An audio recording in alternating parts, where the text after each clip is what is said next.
members. We do not speak on their behalf. The following contains language in an adult manner and poorly impersonated celebrity voices and parodies. Listener discretion is advised. This is Lisa Sisson. You're listening to The Devil You Know. When I want to fill up my ear pussy, I only do it with these three men.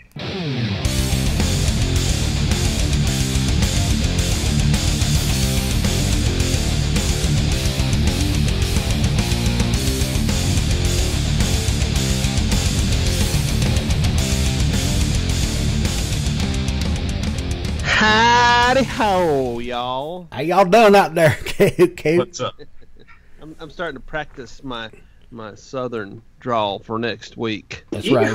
We got to get it down. Why do we got to practice our southern drawl, Dorian? Because we're growing. We're gonna be really popular in the South. I think after next week. Yeah. Hang on. Let me get some dip here. Hey, man. Big things are happening. We're growing. They are. Yeah. We got a super awesome guest. We got super awesome guests every week, but we're just excited that we got kind of a celebrity coming to the show next week. Yeah. Who is that? The Pussy King. The Pussy King. If you don't know who the Pussy King is, type that in Google and you'll figure it out right away. Wheeler Walker Jr. That's going to be amazing. Yeah. Right. Fuck you, bitch. Fuck you, bitch. I love it. Yeah, it's going to be a great show. Hell yeah, I'm looking forward to it. But that just goes to show you, that we're, this show's growing, and we've kind of talked in the past about, every now and then you get somebody who maybe is just trying too hard to copy, but we're getting past that. We're getting to a point where we're getting bigger guests, and it's getting fun. Like we're just getting warmed up, The really cool thing about this interview is he contacted us. Right. Yeah. To be on the show. So it's not like we went out seeking somebody from the outside. He obviously shows an interest in Satanism, so he wanted to be on our show. Yeah, it's going to be a really interesting show. I'm curious to what he has to say about it. And I think it's just going to be fun in general. I mean, anyone who listens to us knows that that's what we're all about. And actually, I was going to talk to you guys about this. I think you might have heard me talking about it on Facebook this week, but I was watching this stupid ass movie on Netflix. It was called Satanic, and they actually the first minute of the movie they actually showed like actual footage of Anton LaVey, performing Satanic Wedding, but the rest of the movie was just total bullshit, and they fed all kinds of wrong information. But one of the scenes, it was these kids they're going off looking for murder scenes and satanic sites on their way to some, and they're stupid kids, of course, and they're just giggling about it. But for some reason they're in Los Angeles, and they go to this house which just looks like this. It doesn't look like a church or building. It just looks like a little blue house. But there's a caption at the bottom of the screen that says Anton LaVey's Church of Satan, Los Angeles chapter. And I'm like, all right, well, that's interesting. Never heard that one. So as they're hanging out there, these two just gothed out people walk out of the house. This guy and girl, they walk out of the house.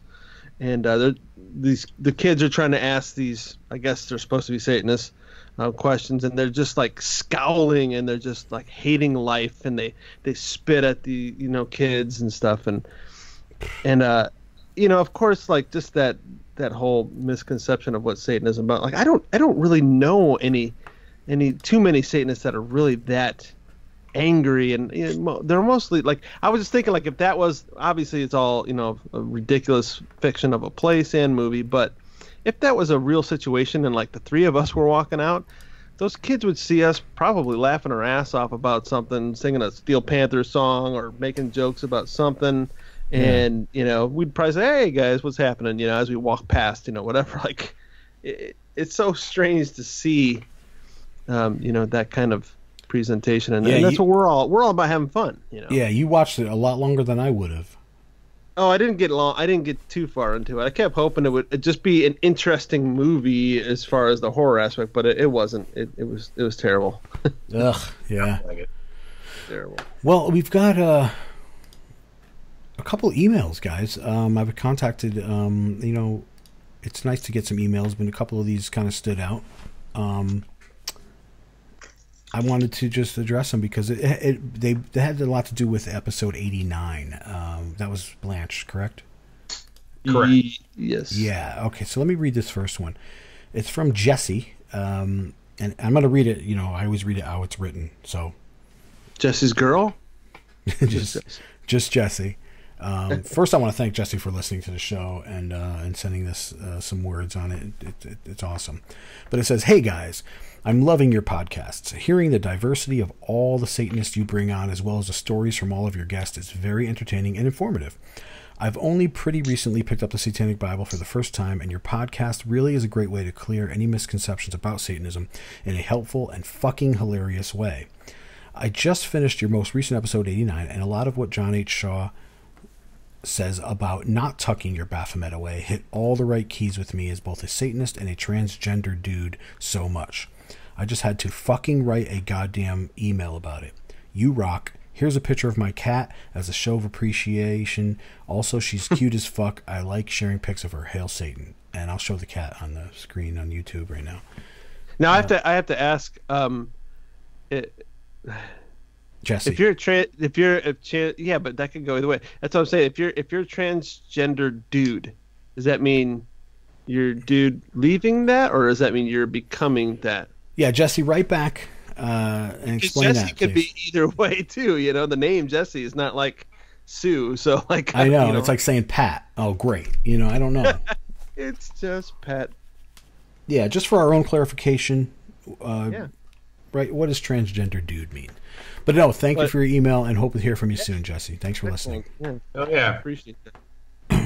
And then we have one more here, Rod. His name's Rod. That's all I got. That's a porn star. Oh, is it? He says, new listener here. Just want to let you know I've enjoyed few episodes I've heard. The conversation with Blanche Barton was enlightening. I struggle with telling people I'm satanic because, as you both know, most people have no clue what a Satanist is. And even after you explain it to an open-minded person, lots of times they still think it's about believing in the devil. So as Blanche said, horns down most of the time for me. Oh, anyways, thanks for doing the podcast. So that's pretty cool. Yeah, I mean, and that's kind of both sides of the coin, which is kind of what we said. I mean, it's really a base by base thing. You have to look at your situation. You have to read the terrain and decide what works best for you. Yeah, and I got one more here. It's too far. I'm not scrolling to find out who it's from, but it says I've seen your website www.thedevilyouKnowpodcast.com, and I believe I can increase your SEO for. Oh, you know what? This is not an email. Don't worry about that. Yeah, ignore that one. I've received some videos from listeners for our 100th episode. That's right. So anybody else out there who would like to contribute, send me a video. Adam at thedevilyouKnowpodcast.com. Send me a little quick video snippet. Make sure we got you on there. Nice. He's welcome too. Yeah. Yeah. You want to be on the show? 100. Get on it. Do it. On the video, folks. Speaking of other video things, I think we should talk about your idea, Dorian, for the 30 days of vital existence and kind of. Yeah, I wish that we should have talked about this last week, but that's all right. You still got time. In fact, some people started early, so if you start a couple days late, that's cool. That's fine, but you have to go 30 days. So if you start late, you got to end late. 30 days in a row. That's right. Yeah, we're doing hashtag 30 days of vital existence, and basically all we're asking people to do. And you have to say hashtag the WNO podcast. Yeah, that would help. Yeah, or or tag us as individuals, whatever. Tag all three of us. Tag the show, whatever you can do to let us know so that we can find it. Of course, every day we want to see it. Yeah. Put it up on Facebook. We want you to put up a video, like 10-second video. If it goes a little more, that's fine. Yeah, at least 10 seconds, but not more than a minute. Come on. Yeah, and do every day, do something different, and it's not your job, and it's not sitting around playing video games or something. It's vital existence, living life to the fullest. Getting in shape is definitely a good one, and the three of us have already vowed to each other to try and get ourselves in shape, and we're gonna exercise in different forms and film it, but also anything from hunting and fishing to you walking your dog. It could be date night with your wife. It could be drawing a picture. It could be sitting on the beach reading a book. Anything that you're out doing, living life to the fullest, but 30 different things. Don't send the same video every day, of you at work or something. Like, make it interesting, make it fun. And as Jesse Twain, kind of pointed out, it doesn't have to be a cool app with filters and editing and stuff. It could just be a quick, simple video. Hey, here's what I'm out doing today. But anything. 30 days in a row, and have fun with it, man. Yeah. Let's live life. Yeah, let's see how you're enjoying your life. Show us. Yeah, absolutely. Awesome. Let's start with the show. All right.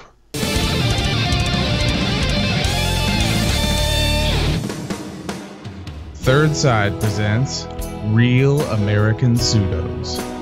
Real American Pseudos. Today we salute you, Mr. More Than One Type of Satanism Guy. Type of Satanism Guy. You're a proud atheist who loves satanic symbolism, and you're convinced you're a Satanist. There's just one problem. Too many choices. I don't know what to do. Such a dilemma can only be solved with a brief Google search where, eureka, you land on an activist page with a fetish for attention equal to an aging Def Leppard groupie. Pour some milk on me in the name of dumb. Most people hear that Satanism is defined and learn they're either a Satanist or they're not. But you just announced that you're a Satanist on social media, and somewhere a high school football team is prey. No! Not on my watch! Anton LaVey said there are Satanists and there are nuts, but you said nuh-uh. I smell peanut butter!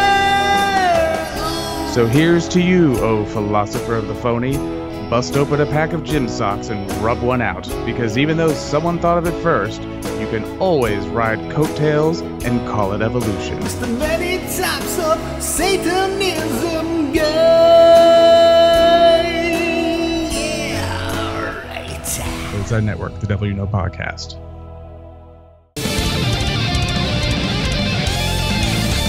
All right, everybody, it's episode 91. 91. It's time for another lovely lady, John. They're coming in droves at this time. They're coming in droves. We're sexy, so of course they're coming in droves. Hey, what was that? Who was that? Adam? It's a female, Adam. That was our guest this week is citizen of the Infernal Empire, animal welfare activist, special effects makeup artist, Lisa Sisson. Nice. Lisa. All right, I'm going to cut that off. That's enough. It's been a long time. We've been wanting to talk to you for like 90 episodes. What's going on? I know. I just checked my messages and from Dorian Gray, and the last time he'd asked me to come on was August of 2016. And then I asked a couple other times in between by you guys. So, yeah. It's finally happened. You're lucky because he only asks people 4 times total, and that's it. Oh. So apparently I only asked once because it's been a long time now. Yeah, a year. Awesome. Yeah. But we've been busy. How about you? Good things are happening. I've been pretty busy too. I got a lot of things good coming through. Mm-hmm. Personal, business-wise, animal-wise. Personal. It's personal. Well, it's been an adventurous, fun year. I've been a part of it, so you already know that. But yes. Tell us about the animal thing. I'm really interested in the whole animal welfare. How did you get into that? Exactly what do you do and all that junk? Well, for me, it first just started as being a kid and loving animals. And I would always find strays and bring them home. And there was never a time that my parents didn't let me bring the animal home. When I was 6 years old, I brought a huge German Shepherd home, which would not, I don't know how I wasn't intimidated. I guess I was just a kid. It was like 10 times the size of me.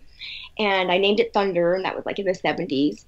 And my mom would keep him until the day he passed. So, I've just always, volunteered at like the Humane Society and things like that. So, and I have 4 animals. I have 2 dogs and 2 cats, and they're all rescued or adopted. Mm-hmm.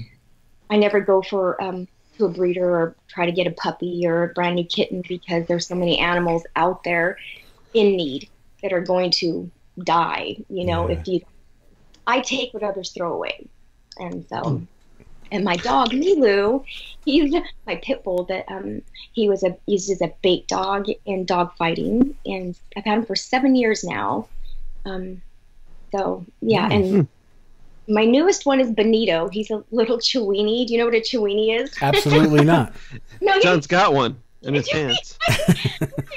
Yeah, it's half Chihuahua, half Dachshund. So kind of looks like a wiener dog, but acts like a Chihuahua. Oh, that's weird. Yeah, he's kind of a total asshole. Is he? But I had him for almost a year, and took him out of a home that he wasn't being treated well, and he's a handful. But you know, I save the ones that you got to take him out and play with your Chiweenie every now and then. Yeah. You ever pour mustard on him just for just for shits and giggles? I really wanted to dress him in one of those little hot dog, outfits they have. Nice. I don't think I've ever met a single Satanist who said, I don't like animals. Like, right. It just doesn't come naturally to us, I guess. And I have to agree, yeah. Yeah, it's interesting. They say hate cats, but they're no longer members, so I don't know.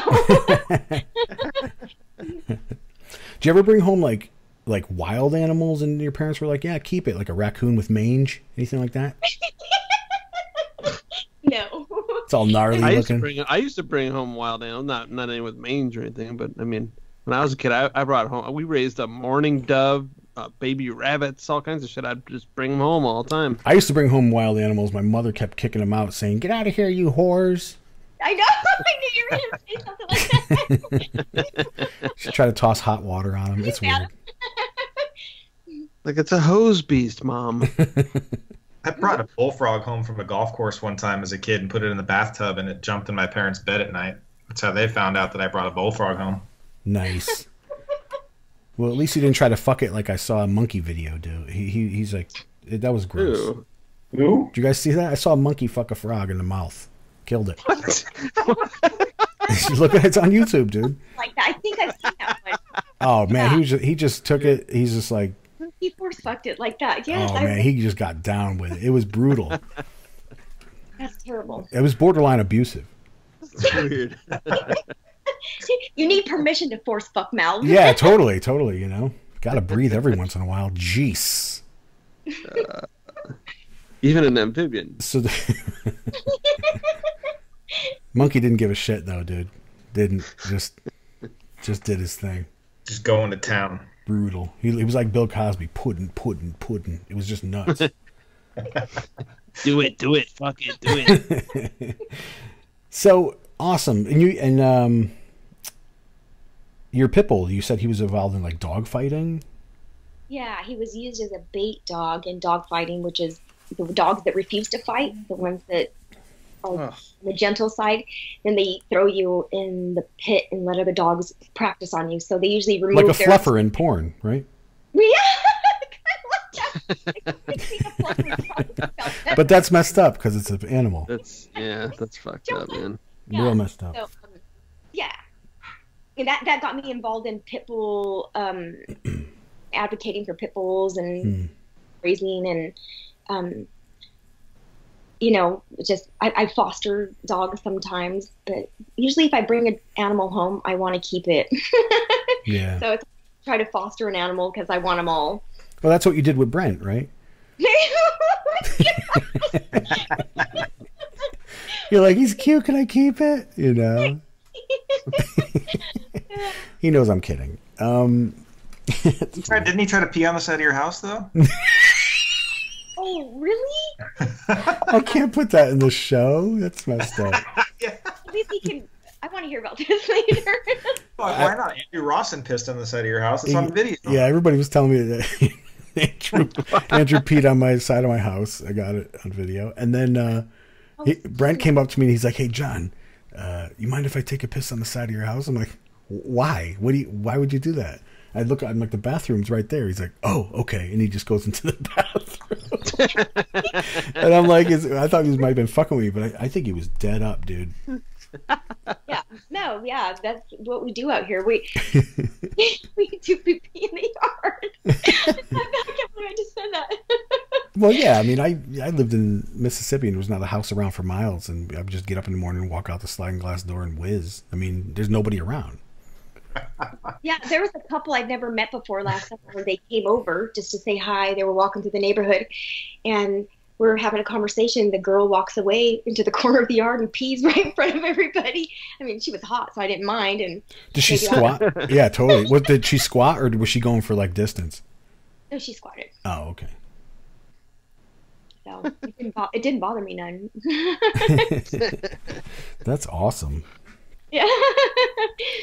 Yeah. So you do special effects makeup, and I've seen some pictures, and our listeners haven't, so nah, but you really are amazing. I'm not just saying that because you are. Because not just saying that because he's trying to get you naked. Well, I started off, I went to beauty school back in the 90s, and there wasn't really, especially out here, you're not in Hollywood or New York, there's really not much, in the way of special effects there is now. But I started doing beauty makeup, proms, weddings, things like that. And then I went back to a makeup academy about 5 years ago and got my master's of makeup. They actually have a master's of makeup. Wow. And I got my art of makeup that was in Vancouver, Washington. They've just now relocated to Oregon again. I've taken classes at Cinema Makeup School in LA, Dallas, Texas, Florida. Right. So yeah. And I have to say something that's pretty amazing is starting in October. It's kind of a secret, so I can't say too much. But do you know who Thomas Supperman is? Oh, absolutely not. Okay, well, he's won an Emmy 2 times for his special effects makeup. He did X-Men. He did Star Trek. Buffy the Vampire Slayer. I think was his first real gig years ago. So if you look him up, you'll see that he's done a whole bunch of stuff. I get to work with him in October. Wow. Yeah, because I have some plans for a film festival. I'd like to make a small film for it to enter, and I think working with him that it's going to happen, help make it happen. So nice, super cool. That's awesome. Yeah, he's an awesome special effects artist. He has his own makeup line. He writes for Makeup Artist magazine, which is the magazine for us. So what type of film is this going to be? Oh, horror. Horrors. Yeah. Yeah, something a little different. Yeah. So explain some of the things that you've done. I know you did stuff where it looked like a cut. You've done things that look like a burn. You've done things that look like some disease on the skin. Like, explain some of those things and how you make it happen. Yeah, for me, okay, you know how I get a lot of things that I want to do is I go to a website called trauma.org, and this website is got actual bullet wounds. It's I think it's meant mainly for showing people that are, medical students and things like that. Yeah. So I go to trauma.org and I try to, duplicate what I do. Because, so I just stab them with bullet holes. It'll be people who got decapitated. I don't like to look at that stuff that's real. I hate when that happens, yeah. Yeah, you don't hate it when your head falls off and somebody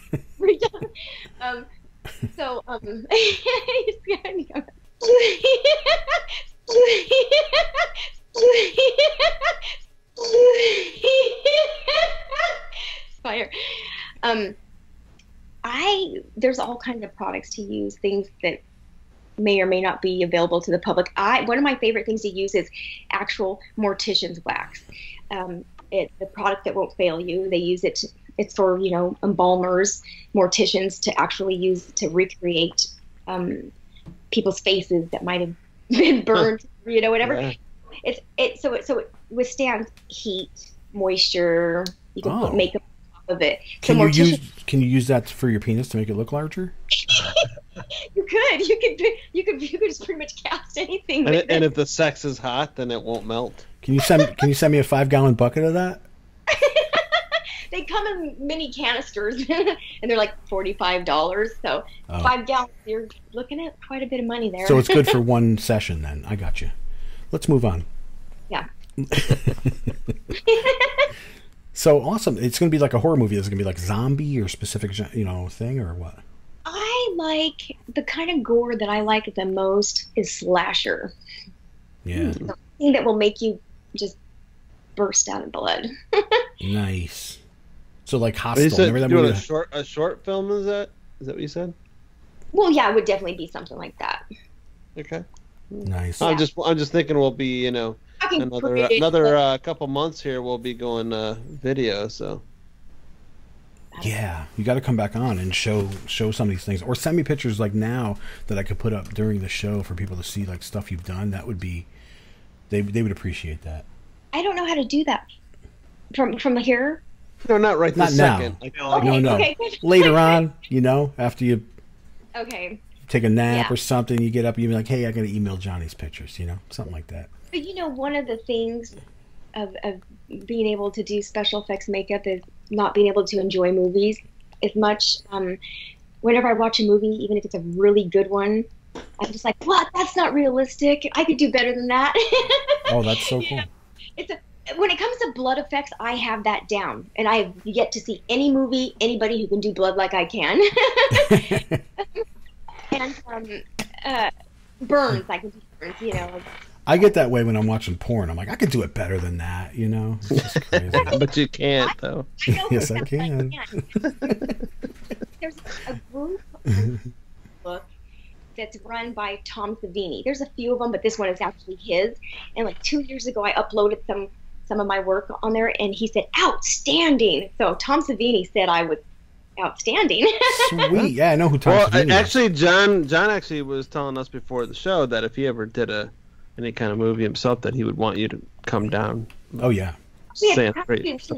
We brushed over that in Arizona. Yeah. What is some Bush Light? No. That's all. She gets paid in Bush Light. It's beautiful. I'm gonna upgrade to like ham or PBR. No, that would be. I mean, I couldn't think of doing any makeup in a film that we do without you having you down here. Because come on now. Definitely. Really, really impressive. Let's talk Satanism. Ooh, the S word. You know what? Before we get there, though, you also I want to talk about, because I brushed over this. I mean, I flew over this without addressing it. You're a very outdoorsy person. You hunt and you fish and you garden and things like that. Now, we all know about gardening. We all know how to fish, which is great. But the hunting thing, it is, for some people, hard to picture you, which you're like, what? You're like 4 foot nothing, right? What are you? 4'1"? 5 feet tall. You're a whole 5? I swear. All right, that's awesome. And you're out there hunting. Like, what guns do you use? What do you hunt and all that stuff? Like, tell us about that. How'd you get into that? We go as a family, usually as a family, and so it'll be everywhere from kids to adults. And like last year when we went, it was Brent and my 2 older sons all had the guns. Me and the kids were the lookout with the binoculars. And you need eyes, you need ears, and as a family, it's fun to do. Right now it's bow hunting season, so we're not using a gun, it's bow hunting. Yeah, and we went a few days ago on opening day and didn't get anything, but expect to this weekend. And then the fishing is in and out, and so it just depends on the season, the area, things like that. You guys are going for a deer with the bow? Right now it's elk. Okay. Nice. Yeah. Huge. Yeah, Marlene and I shoot a bow, and I love it. I mean, I really love it. I never thought about hunting with it or anything. I just, I like target shoot with it. I really like it. But I want to get excellent at it. I only went hunting once when I was a kid with my uncle. We didn't see a damn thing. But as we're driving out of the woods and driving down the road, a deer comes in front of the truck and he hits it, and then it's like sitting there all duh. So he gets out and he shoots it, and we throw it in the back of the truck and take off. It's good eating, yeah. It was great, but venison chili. That's my hunting experience. And I just remember having this conversation with some Satanists last year and the year before. There was some criticizing over people that hunt and how it was not satanic, and I obviously must disagree because there's ethical hunting. There's a difference, and if you eat meat and you don't hunt, that's okay. because there's non-hunters and there's anti-hunters. And to eat meat and be an anti-hunter means you're a hypocrite and a retard. You need to educate yourself. But if you're just a non-hunter, that's okay. Most people. I do believe in the 11 satanic rules of the earth. It does say, do not kill non-human animals unless you are attacked or for your food. So yeah. And you know what? You know the animal is eating off the land. It's organic. It's healthier. It's leaner than almost anything else.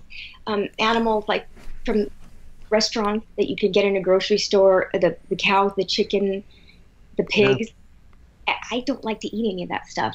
A lot of those animals are severely abused. They're sick. They're pumped up with antibiotics. They're treated inhumanely. And there's a difference between when you shoot an animal and it drops dead immediately versus how they kill animals in slaughterhouses. There's a huge difference. Yeah. And I agree with that 100%. So, it's vital existence in its purest form, I think. Yeah. So as much as I love animals and I save them, and seriously, my heart is breaking over the animals in Houston that were abandoned, or got lost. Oh, yeah. As much as I care about animals like that, and I do donate to funds and things like that, and I adopt animals like that, I'm still going to go hunting and fishing. There is a difference, So as long as an animal doesn't suffer, right? And they don't have to. There's ethical hunting, and you don't hit an animal in its rear end because he's going to suffer and he's going to die slowly and he's probably going to get away and it was a waste of meat. So if we take everything at the scene, we take every single thing, the heart, the liver, the heart and liver are my favorite parts. You can eat the tongue, eat everything, and then you take the carcass back and you leave it for the bears and the other animals, and it's recycled basically. Yeah. It's the way it should be. Yeah, I agree. Nice. And if it ever becomes something that I can't handle or that I think is not for me anymore, then I won't be a part of it anymore. Hell sure. Oh, I think that's good practice, and honestly, like I have actually. I've never shot or I've never killed an animal, and there is a part of me that wants to, I've got plenty of guns here. There's a part of me that wants to hunt just because I want to be sure that if I ever needed to sustain my family through, if somehow it ever came down to it, that I knew how, because I've had never some done experience, it before. right, exactly, so. But I would definitely have a hard time, I'm sure, that first time with, because I would rather kill a person any day, but Well, for me, it's part of my vital existence. And any time that an animal gives up their life so that I can sustain mine, I have much respect for that. I appreciate it, and I do feel a bit of sadness. Sure. I've always gone up to an animal and just touched them, and thank you. Yeah, no, that's awesome, and I totally agree with that too. And I think the only argument that I've ever had was with kind of sport hunters who are going for the the biggest, and I don't even necessarily have a problem with it as much as when they say, well, I'm just like a predator, in the wild. Like, no, they go after the weak and the slow and the young. You're going after the biggest ones. Yeah. So I don't know. Some people just like to kill things, and there are trophy hunters that are disgusting. Some people just really like to go out there and just get the antlers or something. So. Oh, we've seen, of course, on Facebook, people get exposed for hunting, lions and giraffes and shit when they don't have to. So. Yeah, well, I don't know if you guys have heard about this documentary. I think it's called "Women That Hunt Lions," and it's totally not something I would have ever watched before. I think it's on Netflix, actually. It's on Netflix, and I was like, I can't watch this. I'm not going to watch wild animals suffer. And I'm like, okay, I'm just going to see what these bitches are all about. And so I went ahead and watched it. I watched the entire documentary. It didn't really show much, but I wanted to hear where they were coming from, and some of it was really gross, and some of it made sense, even though I don't agree with it. Doesn't mean it doesn't. If they're doing something and it's legal, doesn't mean we have to agree. Mm-hmm. But if it's legal, then it's. And there was that one picture that went viral all over Facebook with the lady that was laying next to a giraffe she killed. Yeah. Well, the story behind that is that it was a legal hunt, and she said there was almost nothing left, that it was completely eaten. Even though I wouldn't do that, if you ate the entire thing and it was legal and you did it in that country, I really don't have much to say on that. Yeah. But if you're just out trophy hunting for the fuck of it, to just kill an animal, especially an endangered species, then I disagree with you. But well, yeah, and I understand, that like a lot of times they do, like they like share the meat with like a local village or something like that of people who are much hungrier than we are. So I mean, it's easy for us to sit in our little judgment throne and going, oh, those animals are cute, don't hurt them, as we eat whatever the fuck we want because it's all there in our refrigerator. So well, and humans, we tend to attach ourselves to animals, and so like in America, we're like, oh no, you don't eat cats and dogs, but who are we to people in China? But cows are fun. That's what they do. Some people think it's gross to eat a pig. I mean, I'm one of them. But Whoa, wait. You don't like bacon? No, gosh. Wow. No, I don't know. I feel sorry for pigs, but yeah. So I don't like to be a hypocrite when it comes to animals. That's why when we were in Vegas, Christine was making the bacon or whatever, Marlene, was making it. You didn't have any of it. Ooh, yeah. Oh, that's why. Okay, got it. More for me. I had a pet pig when I was a little girl. Oh, that's what happened. His name was Rufy. Rufy? What was his name? I came home from school and my mom was cooking it. My dad had butchered it because I didn't realize as a kid growing up that these animals were not ours. They were our food. But me and my brother and sister would attach ourselves to them. Yeah. So I learned to undo that real quick. Oh, yeah. Darn. Yeah. Speaking of attaching yourself to something, how did you get involved in Satanism? How did you discover it? Well, for me, it's kind of hard to think exactly at what point I really got it. But like I was telling Adam, is in 1984, when I was 12 years old, I found the Satanic Bible at... Good year. Was it a good year? Hell 1984? Yeah. Oh, hell yeah. Were you alive? Great album. Oh, great album. I was at my prime in 1984. It was great. There was this library in my town, and I'd come home from school, check in with my family, and run down the block to the library to read. Whose parents doesn't want you in a library? And they had the Satanic Bible there, and I would just read it, and then I'd hide it. And I didn't understand it. I guess it felt like it was kind of a naughty book to me because it talked about carnality, things like that, because that's not something we're really exposed to as children on a daily basis. And I was just so curious. So I think 12 might have been a little too young for me to really get it, definitely. But over the years, I just, I read it when I was 13, 14, 15, 16. I read it every year still, very much. And then when I was 16, as I got older, my mother gave me a copy of The Satanic Witch. Oh, nice. Yeah, so that was nice. And my mom. That's not a story you hear very often. So, was your mom a Satanist? No. She's no. She dabbled a little bit. My parents both did in I don't even know what to call it really. When I was a kid, my mom told me she was a witch, and I believed her because she seemed like Wiccan. No. Was there a big blue book in your house? No.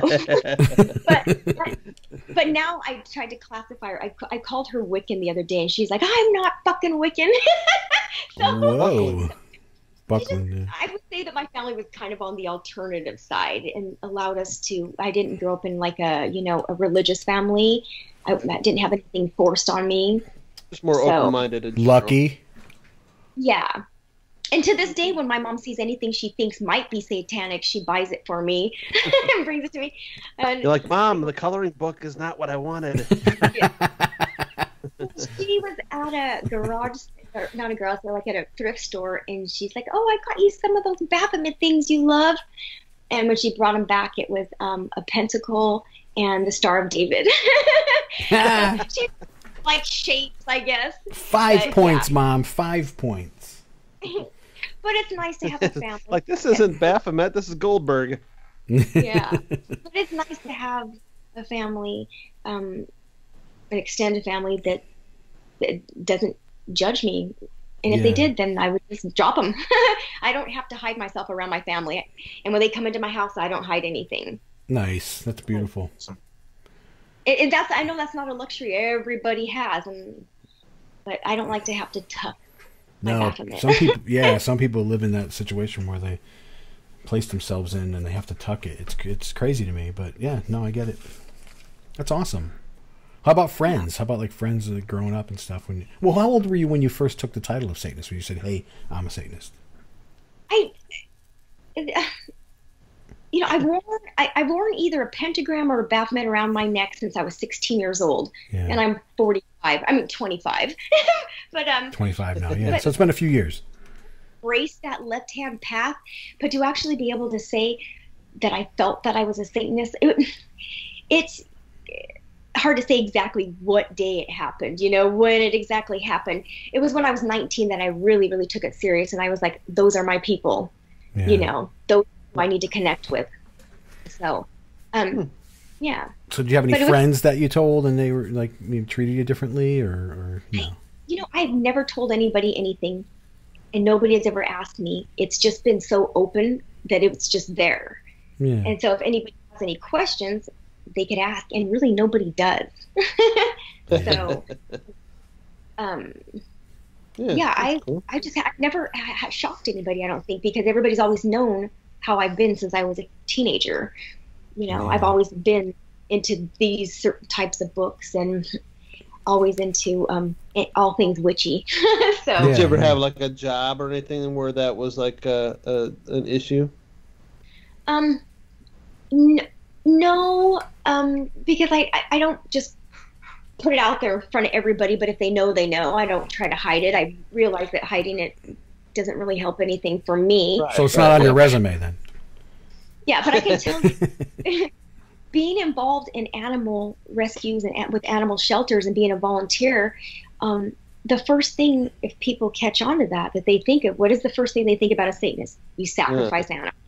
You kidnap black cats on Halloween and murder them. So to try to show them that you have animals in the highest regard and that you really want to help these animals, it's not always easy. But I still don't want to hide who I am, because when I first adopted my dog 7 years ago, everybody started wanting to know who was that adopted him, who was that. So everybody started adding me on Facebook, and next thing you know, they was like, "You don't deserve that dog," and like they felt he was in bad hands, and he should be taken away from me. Wow. I realized, so now my dog has his own Facebook page, so that all these people involved in animal rescue can friend him instead of me. So nothing changes. We're still the same. It's. Yeah, that's so funny. When it comes to animals and animal rescue. Very cool. So, yeah. So I think I'm pretty fortunate. Things have been pretty mellow for me on the satanic side. yeah, that's awesome. You're lucky. Okay, the question: what does Satan mean to you? Ooh, Satan, not Satanism. Yeah, what does Satan mean to you? Satan means me. It means happiness. It means my vital existence. It means it means having the freedom from a forced life and guiltless indulgence. Nice. Awesome. Right on. Very, very cool. I know that there's one more thing on your bio here that we didn't address yet, but I figured now's a good time because it kind of relates to our guest next week coming up. It says you may be the only Satanist whose favorite genre of music is country. I have found that to be true so far. Yeehaw. That's funny. But because next week we're having Wheeler Walker Jr. on. Yeah, I saw that. Yeah, and that's freaking so cool. The Pussy King. The Pussy King, totally. Yeah. So I mean, how did you? Fuck you, bitch, up today. That was hilarious. Yeah, that's so funny. How'd you get into country? I mean, just what I grew up around. I never heard anything else. That was just all I knew growing up. And then I don't know. It's just what I listened to. I know it sounds corny for some people. No, it's not corny. It's sad. But go ahead. No, just how much I adore Barry Manilow. I like Barry Manilow and the Bee Gees. I'm real corny. Oh, I like the Bee Gees. I had a Bee Gees lunchbox growing up. I had a Bee Gees lunchbox growing up. Wait, did I just say that? Don't ignore that. Ignore that. Stay alive. Hey, you know that one time at Walpurgis knocked at your house. I mean, it wasn't so much that we had an eclectic group as we had an eclectic taste of music. It seemed. Yeah, that was I great. remember putting a song on there. He said, "Put whatever song you want on," Yeah. and I did it. And he goes, "Who the fuck played this?" I'm like, me and Marlene goes, "That's okay. You get a buy. You can do that." So, Yeah, I had the jukebox on, so like anybody could pick any song they wanted, and it just goes in the rotation. And yeah, that was funny. within that ritual, and that's what matters most. And I mean, that was a great time. Oh, well, awesome! Thank you. It's sweet. Yes. I think it's really funny that we played Wheeler Walker Jr. at your party, and he's going to be on our show next week. Yeah, that's so it is done. It's awesome. Yeah. No, we're growing. We're really expanding and stuff. It's really cool. I don't want to take up Lisa's time by talking about it. Maybe we'll do it in the intro. But yeah, that's good. Yep. We're getting out there, getting noticed. Fuck yeah.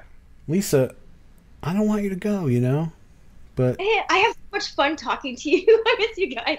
hell yeah. I have fun talking to myself sometimes, you know, so I know what you mean. Totally get it. I totally get it. We do have fun. We've had so much fun together. Yeah. And I was just telling Mom the other day, I go, what does a handful of Satanists do when they're in Las Vegas? You know, like usually Sin City, and we weren't really sinning, Right. not enough to make headlines. And I said, we made lunch together in our friend's condo, and we watched SpongeBob SquarePants. And That was awesome. And then we watched fucking Christmas movies. This is on a hot summer day in Las Vegas. Yeah, we couldn't go outside. It was just too hot. It was disgusting. In the hill, once we breathed those in, it was yeah, that was terrible. And then when I came back home to Portland, that very week we had record-setting weather that was so awful, and it hit 114 degrees. It has never happened before.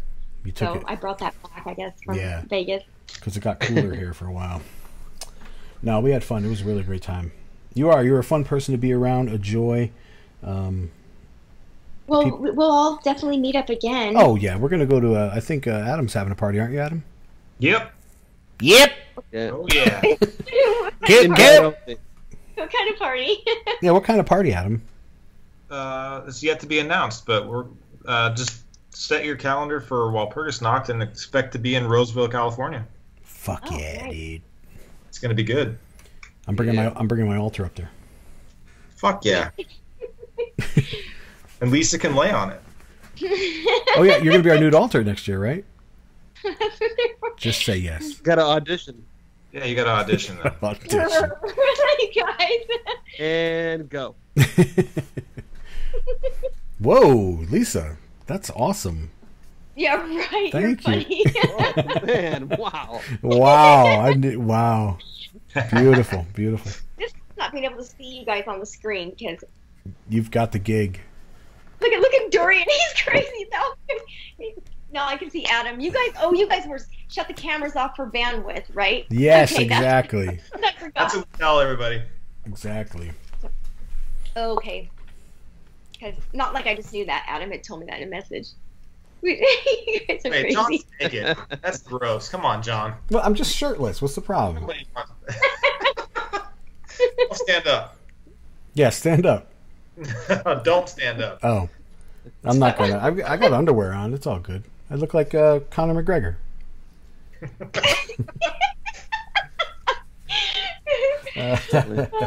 Only bigger. I like it. Only bigger.